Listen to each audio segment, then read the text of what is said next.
My skin is black. What you looking My at? skin Yeah, is black. I feel so good to be black right now. is black. What you look- Welcome to episode 141 of the Black in Fashion podcast. Thank you guys for joining us. We are hitting almost the 5-year mark, so I'm excited. I am kind of like in awe. Like, I can't believe we've been doing it for 5 years, but we're going to continue to put out as much dope content when it comes to black creatives, black education, all of those things that we love is black in fashion. So just want to call to attention, guys, to make sure you are in tune with the Self-Care Designer Retreat in Chicago, sponsored by the Black in Fashion podcast, and make sure you're also sending in your black fashion notes. We want to hear from you. We want to give you advice. We want to know about your triumphs, your struggles, your anything that you want to share that you think will motivate and inspire someone else. So today I am joined with Khary Simon. Hi, Khary. Hi, how are you? Khary is a creative director, and we're going to get a little bit into his background. He is a brander and a storyteller, and he's always looking for new ways of telling stories in fashion, art, and in business through sustainability, diversity, and creativity are at the core of what he does, and he tries to bring that into every project that he does. So I haven't had many creative directors on the Black in Fashion podcast, so this is going to be very, very interesting, and I want you guys to make sure you got your notepad out, because I'm pretty sure that Khary is going to drop some gems when it comes to being a creative director. Now, we don't start no podcast with our icebreaker, this or that. So I'm going to name out a couple of things, and you're going to just tell me which one you prefer over the other. Okay? Crew next or be next? Crew next. Motorcycle or varsity? Motorcycle. Adidas or Nike? Nike. Snapbacks or fedoras? Snapback. Snapbacks. Yeah, Okay. of course. All right, yeah. Yeah. Okay. I'm like, I feel like I get fedora. I feel like I get from the men. I get fedora a lot. I'm like, No. oh, you like to get jazzy. Okay. No. I love this. Okay. Okay. I love rapid fire. You're a good interview. Yeah, let's do it. Okay, so let me just learn a little bit about where you're from, when you got into, like, I ain't gonna say when. I usually say when did the fashion bug hit you, but I'm gonna say when did the creative bug hit you? Great. Thank you for asking me. Number one, thank you for having me on your show. Of course. And congratulations for 141 episodes. It's fantastic to have an audacity to realize your vision. Mm-hmm. And so, congratulations. Thank you. I got hit with the bug, I think, for the first time. I oftentimes ask people that because I'm a creative director, and I also want to know, like, how people got started and everything. Mm-hmm. And I think the first time I saw someone do something creative in general was my father. I saw him draw.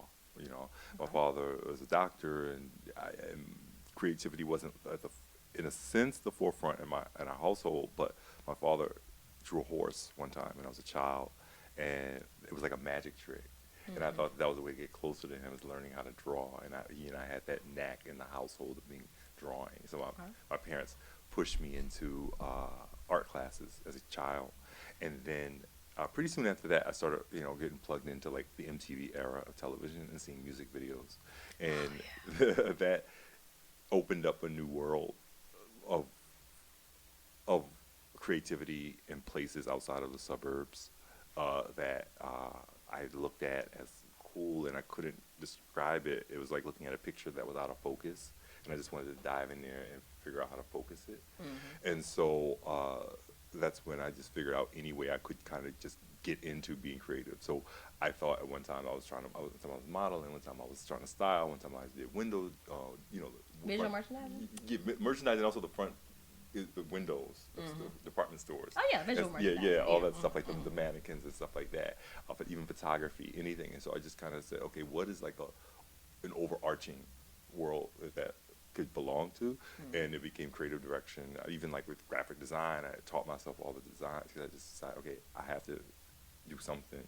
Well, I wanted to be a painter, like everything, So did you do school for anything, or you do everything self-taught? I went to school, and then I self-taught a lot of things, and then I also, that's a great question, because I think that when I first was in school, it was about like technique in drawing and painting correctly, or graphic design and certain skills and software.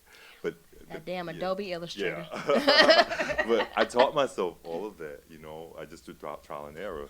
But what they didn't teach me was aesthetic and taste, and bringing your own personal point of view And so that was a lot of that was self-taught through trial and error. A lot of that, like what works for you, what about your personal life you bring it to the table, and then quite frankly, what the nerve it takes to say I'm this or I'm that. Like, okay, I'm a graphic designer, and then next step up, I'm an art director. Next step up, I'm a creative director. Like, no one is necessarily going to ask you, hey, little black boy, do you feel like you feel fulfilled in your job? Well, maybe you should have it. So it was like, no, I am that. No, I am that. And that takes nerve, at least for me. I have I have mugs and I have T-shirts. They all say "Own Your Place." Yeah. That's exactly, I feel like, what you just described. Like, it says they actually say "Own your place" in any room. I have like these sayings for my business, and they're all like motivational of like owning your voice and being able to take up space or whatever, and to be okay with taking up space. And I find that a lot of people in the fashion industry and just in the creative industry is we just so happy to be in the room that we don't use our voice. We just want the seat. But it's just like, how can you be in that seat and not use your voice? You have friends, I'm assuming, I mean, New York is a very interesting place where people say, oh, I want to be a makeup artist. I want to be a painter. I want to be, well, you are. Saying you are doesn't mean you're great. That just means you might want to do it. You know what I mean? And then so at least claiming that you are is half the battle. Yeah, the power of the tongue. Yeah. Manifestation is real. Like, really real. So I want you to tell me about a time, just like in your projects and your business and stuff like that, where something went bad. And I have a segment that's called "It's a Success" or "It's a Disaster." But I feel like the things that we go through in business and in projects and stuff like that, they help us, get better, learn something different. So can you tell me a story, like a project that you worked on where it didn't go the way you had planned, but it made you incorporate something in the way that you do business that you want to share with someone else? Great. I mean, yeah, I think that's a great question because I don't oftentimes visit bad, unsuccessful places, but a few times. I remember when I was doing window displays, hating it, being nervous about it, anxiety, and I did a display, and then the client called me, and there's always a problem. Oh gosh! And then you see it, and then like the window, a truck came by, it vibrated the thing, and your window display fell down, and like the knots in my stomach of dealing with that. Maybe just at that point, I think I kind of burned through the knots in my stomach and realized that, hey, you know what? The shit falls down, stuff falls down, and you got to pick it back up. And then another thing, when I started moving up the ladder, more in a creative role, I had a company that, it's going to remain nameless, sent me to English classes. They were like, you said you're not a good speaker and writer of English at all. So they sent me to like remedial English classes. It was company? Yeah. And it was like humiliating. It's humiliating to be one of the few black people, and then it's like, you can't. And then also, I knew a lot about this text. I kind of caught on to a tail end of an email that I wasn't supposed to be copied on, and they were just talking about how smart I was and stuff like that, how smart I wasn't, really. And so I took those classes, right? Because, I was embarrassed, I was scared, I was like nervous and all this other stuff. Took those classes, I did well, and I'm a hell of a good writer now. I'm a really good writer. And then one thing that thing taught me is don't let people have their own issues, and don't let you be a reason for that issue. But I still took that class, and I'm a hell of a writer. I'm a great writer. I'm a great introductory person. I can write the heck out of an introduction email to get a lot of things done in life. And so that was definitely a situation that I look at it as like, wow, it was humiliating, it was hard, but at the same time, it was racist and microaggressive and totally aggressive at the same time. Did you quit afterwards? Eventually. Okay. Well, I got what I needed. Thank you for the free class that I didn't have to pay for. Exactly. And now I'm better and going to be, you know what? Exactly. That was before like people were just talking shit on about, that was somebody before people were woke in the office. Just before then. That's what's up. Okay. So now tell me about your favorite project and what that did for you. That's a good question. Thank you for asking. My favorite project is very personal. Like, at one time I worked for Khary, the parent company for Gucci, and Bottega Veneta, YSL. And after I left that company, I still had some friends that still worked at Bottega, and I said, I really want to plan a shoot. And so they were so generous about it, and they just gave me this is back when the director was Thomas Meyer, and his clothing, and they gave me a bunch of his pieces. And a buddy of mine went to Maryland, and we shot my grandmother. And just did this editorial, this pictures with my grandmother wearing all this stuff. It wasn't about putting my grandmother in these luxurious spaces, these luxurious clothes, because she was luxurious anyway. Right. You know, she was the most luxurious, fantastically stylish person I ever met. Mm-hmm. It was about that being integrated in her world, and it was these very sensitive pictures of her that I always would treasure. Yeah. I like that. Yeah. I love that. Okay. That just made me think about me doing something like that for my grandmother. And I learned how to sew from my grandmother. She taught me, she's the reason why I got my creative bug for sure. And I make bags now, and they got her name all over them. That's it. That's what that means. Yeah, my my middle name is Khary, and my granny's name is Berta. So that's CV. That's me and her. I love that. To the end. And your grandma's in Chicago. Mm-hmm. Yep, she'll be 80 next year. My grandmother is one of the strongest. She passed away and died a few years ago, and I, like many of my cousins, we were shocked. She was 94. She was like super thin. At the time, she wasn't feeling great. I thought that she'd get better, but up until that last month, she was a bull, you know. And so I was shocked. I thought she would sail to 100. Yeah, that's how I feel about my granny. Yeah. Like, I feel like she ain't nothing ever gonna happen. She gonna be here forever. That's in my mind. I know that that's not the way it's gonna be, but also in my mind is sis ain't going nowhere. She gonna be here forever. That's also quite literal because you haven't had an existence with her on the same plane as you. Right. You know what I mean? And I didn't understand that, you know. And then I think that I know this is not really about her at this moment, but I know that she taught me. I mean, she was not this sweet grandma that was knitting, making sweaters and cookies for me. She owned businesses. So hire people, fire people. I learned curse words. I never even heard curse words before until I stayed a summer at a house, and I didn't even know what it was. And so like that, so she was like, she was not sweet and cuddly. But she was a businesswoman. Extremely I like not sweet, but she taught me a lot. Yeah, I feel like we get different parts from our families, stuff like that make us different people. Like I got my creative space from my granny, but I get a little bit of that business like from my dad, but I get like my people skills like from my mother. So I think our family is a huge part of like the way we do everything that we do, you know? My mom is my whole sweetness and niceness. My dad is cleverness. And my grandmother is meanness. So tell me about just like some of like your fashion projects, you know. We talked a little bit about the Carrington one, but like when you're in a creative direction position, and let's say you're working with, you know, another creative team, how hard is it to get people aligned in a creative space? Because that's very difficult when you got a whole bunch of creatives in one room trying to establish one goal. But how do you, I guess, manage it out, because you would be the creative director, of still taking into everyone's opinions or thought process without leaving someone out? Like, how does those projects look when there's like 5+ of y'all and everybody is just like, no, this is better, this is better, this is better? You don't. It's not a democracy. You don't lead. Like, so I'll say I'm a creative director and vice president of a media company now. And then prior to that, I've worked with several different brands, and I do a small French publication called Crush Fanzine. And there is no such thing as a true democracy when you are one person in charge. You can listen, you can take your things into account, but you're the boss, and you have to be okay with that. And you have to also be okay with right or wrong on the boss. Yes, this might be a terrible decision. I might be the tackiest person in this room, but guess what? I'm in charge.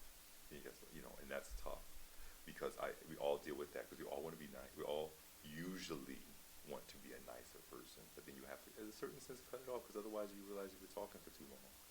And so, but I do believe in that people feel heard no matter what. Good ideas come from anywhere, bad ideas come from anywhere. So the most senior, coolest person can have the crappiest idea. The person who comes and bringing the delivery of the sandwich might have the best idea. So that's all. It all doesn't come from your brain. I'm not the smart, you know. You have to expand yourself and hear things and digest things, but then you have to also. I think I'll kind of reframe this. I think a creative director is really about editing. You hear a lot of stuff, but you have to sift through to get the true story out of it. Okay. Yeah. That's actually really like profound. I feel like I struggle with, like, I always want, like with my team, I'm always like, well, what do you think? Or what do you think? And I've been in, you know, in a place where I'm like, nope, this is law, but I think I'm like that on the operation side. Like, this is what it's going to be. But when it comes to the creative aspect of stuff, I'm like, okay, what do you think? But then I let them go and do it, and then it's like, I knew I should have did I asked my what I team- thought in the first place. There's something I thought, and I wasn't sure about an edit on a video, and I asked people on my team, like, what do you think? Well, if it's like this, is that a silly idea? Well, I think, I'm not trying to say you're a tyrant. Like, I don't think this idea, this Devil Wears Prada, Anna Wintour, like my way or the highway works. I think that, but I do think that people have a lot to offer, but at the same time, I'll say this. I'm there in certain roles for a reason, and right or wrong, I'm there. You know what I mean? And so I'm the line of what I think this might look like, or might need to be like, or might need to sound like. So I digest, and then I filter, and then I move on. Gotcha. What does being a Black creative mean to you? A lot, you know. I I think that I mean, do you curse on your show? I don't know. You curse on your show? Oh yeah. I think that being It's a black, very raw. I think that being a Black creator is just holding your balls all the time. I hear think that. I think that it's real. As a Black person, you know, you understand about dual identity a lot. You know, we know the sense of like making yourself pleasant to the larger culture, white culture. We know that, right? Yeah. But then you think about in that opinion room when everyone's spitballing ideas. My opinion is valuable because we're not exactly engendered with the same creative know-how as other. I don't think that Black people are necessarily. We can talk about 600 years of slavery and labor, and talk about why our brains aren't valued, much less our creative vision. So I think that some cultures and people can look, they can be persnickety. They can say, oh, move this here, move this there, move this there, like that. And they can be persnickety. We are like, we are the mover of that. Right. Like, we're the person who lifts and moves and pushes and pulls. Right. We're not the person who has an opinion about it. And I think that that interrupts the vision that other people have of who's going to fulfill that space. So let's say, for example, you're getting your taxes done, right? And let's say you have an idea like, oh my gosh, I'm getting audited. I want my taxes done. Oh, Mrs. Shalonda Jackson is coming in, and she has braids and door knockers, right? Fabulous tax genius. But is that expectation of that client, like that's going to walk through the door because of our years of oppression and slavery and stuff like that? So I think about that in the creative space. I'm Black. I'm also said, and I'm dark skinned. To me, in my mind, it's two hell things. yeah, it's definitely a So it's difference. two things. I've been fighting that blood for a long time. So It's definitely a difference. am I this opinionated big mouth that they necessarily feel like listening to? Right.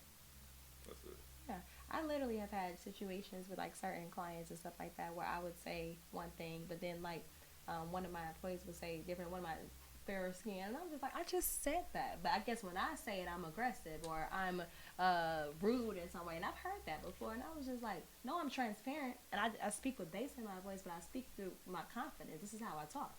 You know, and if you have an issue with the way I talk, that's a personal problem. Yeah. But I've always spoken in this tone. I've always spoken like this. But I've heard it, and I've heard it from white counterparts in the fashion corporate industry where I'm, you know, directing, like, okay, this is how we're going to do these tech packs to get them sent out to the factory.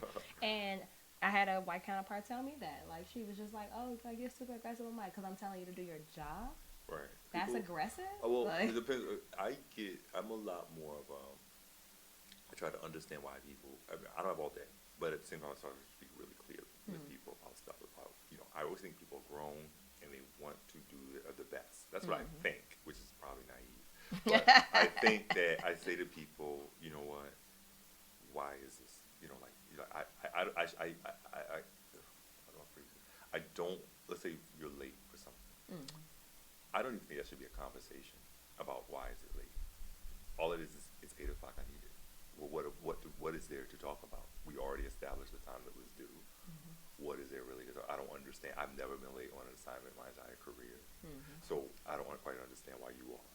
right. And maybe that comes across even more aggressive, but I'm actually literally don't understand. Yeah, I'm asking a question like, Like, yeah. did something happen? Did But you I can feel see great? how, you know, depending on who's receiving it, and Yeah. that's why, like, when I bring people onto a team, I always say, how do you take constructive criticism? Oh, that's Because a great I'm going to tell you question. who I am, and this is how the way I'm going to be. The way I speak to you in this interview is the same way I'm going to speak to you if you work here. If you got an issue with constructive criticism, you cannot work here. Really? Because I'm going to be on your ass, especially, like, the first, like, 2 months, like, getting you into the groove. But I need to know how people learn in order to know whether they can handle it on the team. You know, like this is honest, and also I throw out there. Honestly, this is a cutthroat industry, and I've worked in this industry for a long time, and I am nothing compared to the shit that I've been through. Exactly. I am one of the nicest bosses. I actually care about your opinion, but I am gonna make sure that I am transparent and authentic in whatever I say to you. But I hold y'all. I'm gonna hold you accountable. I pay you. You do your job. I'm gonna hold you accountable. One thing I would to teams I've been boss of, man, been the creative director of, is that I try to be that fair guy. I've had crappy bosses. I've had abusive bosses. I've had a lot of things like that, and so I try to learn from that and not visit that upon other people ever. I try to be like, I encourage their growth. I encourage their growth outside of the company. If they're not happy, I'm like, listen, kid, it's a big wide world out here. Right. You should really not be here then. You know, how can I help you? You know, I'm not like, but at the same time, I oftentimes wonder, which I've never asked, have you ever worked for a black person? Because that is a different, even to other black people, it's a different animal. Because my expectation, let's say for example, I'm gonna add that to my interview questions when I bring people on. I think that, let's say you put a deck together and it's a little half-assy or it's a misspelling. I cannot pass along a misspelled thing. I can't be late on it because I look. Maybe it's the pressure. Maybe I'm all messed up. Maybe it's baggage. Who knows? Either way, you work for a black person. This is what I think.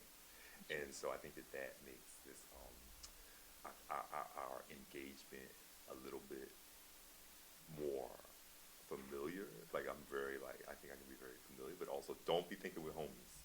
That's also very sensitive too, because I'm the black guy. Don't think I'm the cool guy. I messed up in that realm in my business with like trying to be too like friendly. I'm not now, but I had to go through it in order for me to fix that. But I think I tried to be their friends. No, I said from the beginning. I said no. I might look cool, but I'm a real big nerd. So like, it's 9 to 5. It is due at 8 o'clock. It is if there's a question that comes to me about bending the rules, it's gonna be no. You know, like if it makes it up to me, it's going to be no. So I kind of set that. I'm not saying I'm perfect by any means, but I just say like, you know, I'm not your homie. I can't because I also oftentimes think that black people are given this casualness of like, yeah, I'm a cool guy, but believe me, I could laugh and joke with a lot of people, but at the same time, you're not gonna play me out, and I don't got a job. I hear that. So anyway, all right. I hear that. So before we wrap up, I have my last segment. It's called It's the News. So I want you to share. It could be a mantra, a quote, an affirmation, a prayer, a book, anything that you want to give to another creative that just helps you keep going. Something that continues to keep you moving and pushing through, even when you're faced with obstacles. One thing someone taught me a long time ago is life is about which bridges to cross and which bridges to burn. And I like that a lot. Which bridges to cross, which bridges to burn. And I do a morning mantra. Sometimes I get anxiety, you know. I don't know why. You know, just it's my chemicals in my brain or something. I'm not nervous, but I get anxiety. And I tell myself, okay, you're not only that you are enough, there is a Khary-sized solution to this problem. So you know how the road runner like runs through a wall and like his body is in the shape of it? Yeah. That's the puzzle piece that's gonna fix that. That you know what I'm saying? And so you are exactly what it takes to see on the other side of that, and no one else can. So don't even sweat it. Know what bridges to cross, know what bridges to burn. Yeah. And there's a Khary-sized, That's the one. Danielle-sized solution to a problem. Absolutely. I love that. Okay. So we just want to throw out like how people can get in contact with you, work with you, all your social handles and stuff. So and of course we'll have all of this information in the show notes as well. Awesome. Just slide into my DMs on Insta at Khary, KHARY_SIMON. I'm always, people reach out to me all the time and say hi or talk about their work. So that's totally cool. And that's the best way, really. Perfect. All right. Well, thank you so much. I appreciate you for coming on the show. Any projects or any events or anything coming out that you want to promote? Well, thank you. I have a short documentary coming out that is called The Awkward Pause. It's about readdressing the toxic narrative in the fashion industry and beauty industry. I also am having a new publication for my fall. My publication, Crush Fanzine, we have a fall issue coming out where we're printed in Paris, France, and U.S. And lastly, I will be doing a speaking series that we did one already, but I'll be continuing. And Dumbo more. House? Yeah, well, Dumbo House was the first one. Yes. And then we're doing another one coming up in the late summer, early fall. Nice. Right. Okay, well, good. Well, you guys heard it. You know how to reach him. You also know all of the upcoming events. And, of course, we'll put all this information in the show notes as well. And as I always say, people, stay black. Peace out.